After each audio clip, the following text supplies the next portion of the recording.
So we have some new polling to show you this morning. More than half of Americans in a Washington Post ABC News poll say that Democrats only stand for being against President Trump. The president, meanwhile, continues to spend his time slamming the Russia investigation and taking on his critics. So we sat down with a group of Trump voters. They are from Florida, Ohio, Iowa, and South Carolina to find out how they feel 6 months in. They had a lot to tell us, particularly about the treatment they've gotten on social media and from friends since admitting they voted for Donald Trump. Listen to this. How many of you were strong Donald Trump supporters on Election Day and still are? 3 of you. How many of you voted for Donald Trump, were supporters of his on Election Day, and are now having second thoughts? What's going on with you? Well, I voted for him and am now having second thoughts. You are having second thoughts? Yeah, but I would never say I was a supporter of Donald Trump. I voted against Hillary, basically. Has your feeling about Donald Trump changed since Election Day? Yes, yes. I thought I had problems with his talk, his rough talk, his, grab him by the pussy, all this stuff. But I decided that's just talk, and talk isn't action. But now I feel like his words actually have a lot of power and a lot of cause a lot of ripple effect with our relations with the rest of the world. And his words are actually they become actions. Jean, it's interesting that she's next to you. I can't help but see your T-shirt that you're wearing. That's you hugging Donald Trump. What's the story behind that? This was on February 18th at the Melbourne rally. He literally called me up on the stage. I had to jump over the fence, break through Secret Service, and I ran up and I gave our president a man hug, and this is what it turned into. And I was able to speak in front of the millions of people, and it was a wonderful day. President Trump has changed my life, and the promises that he's made, he's doing them. Such as? Well, let's think about as in But what promises has he made to you that he's kept? Well, let's think about it. I know right now. Thank you for that. The Paris Agreement. He got out of that. He wants to repeal and replace Obamacare. That's in the works. I had hoped that you would grow into the position that that he would surround himself with people that understand how politics works. But he's his own worst enemy, and sometimes just you got to have that 30-second filter.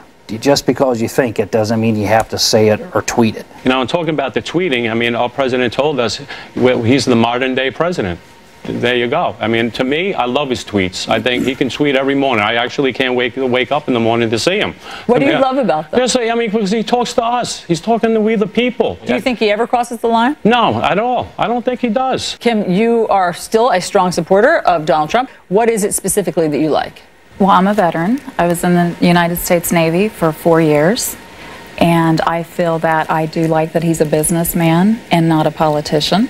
But what has he done for the military that you're so happy with? Part of the VA, I can go in and just get whatever I need and walk right back out. How has President Trump affected the wait time? Well, he's just cared about our military and our veterans, and he's went right in and said he was going to make a change, and it already shows to me as a veteran. Colleen, what do you think when you hear the diehard Trump supporters who still believe in him? I don't mean to be offensive or to disrespect anyone. I just think they're wearing rose-colored glasses. What was it that flipped the switch for you? When he put the travel ban on the countries that he finds to be unsavory. What didn't you like about his travel ban? Well, I saw it in person. I saw it on the TV. All of the immigrants that were trying to get into the U.S. just standing there, and the look in their eyes was just like, what's going on? Where's my family? Am I going to get in? And I just thought, that's really cruel. And you came to regret your vote?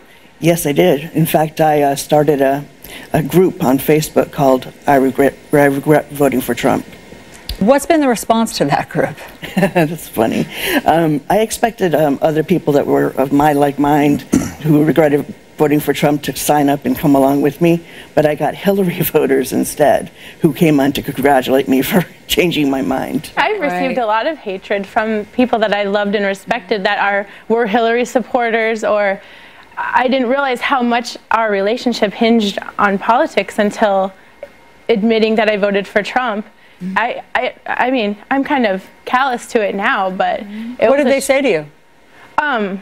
Jackie, what's wrong with you? Are you okay? Are you crazy? Are you, have you thought about this at all? Why would you do this? How could you do this to us? Can we get back to hate about on the internet? Yeah, quickly. Tell me what your experience has been. I come from a community that touts that we are so inclusive, we are so embracing of what's different. All we ask for is tolerance and equality. That's right. I make a living as a female impersonator in the state of Florida, and I have hosted all the major events from White Party for 20 years, 19 years. When I came out as a supporter of Trump, I was blackballed instantly. They got online campaigns, then me thrown off of the committee. I couldn't be the MC anymore. I got death threats. I have lawsuits pending against people now, and oh, it's horrible. John, tell us your experience. Well, I'm on the fence because, I think the presidency is an office of stature around the world. When President Trump sent out the infamous wrestling gif, I sent a tweet to him and I just said, at some point, I'm starting to believe that I made a poor decision voting with you, or something along that line. And my phone starts blowing up with these just horrible responses. And responses were from liberal voters. Why were liberals mad at you for questioning? Well, I say something like, you're figuring this out now, blankety blank, and we told you Hillary, blah, blah, blah. And I understand their frustration because, quite frankly, they never thought they were going to lose. My response back to them was, I'm the voter that elected him. All right? You're the swing voter. I'm the swing voter in a swing state that elected him. If I'm having second thoughts, you should be saying, hey, great, can you tell other people? Here's why. No, it was like your parents should have aborted you at birth, and just horrible things. When we get into a discussion with anybody, if they're family or somebody, a stranger on social media, we need to remember first, we are all Americans first, and this is a great country. I think we're all proud to be Americans. And so just put that first in your mind, and then try to see the other person's side and just see what you have in common more than agree to disagree. That's not just a platitude. We see it happening. We stand divided, we fall. We treat each other so nasty. We're gonna fall.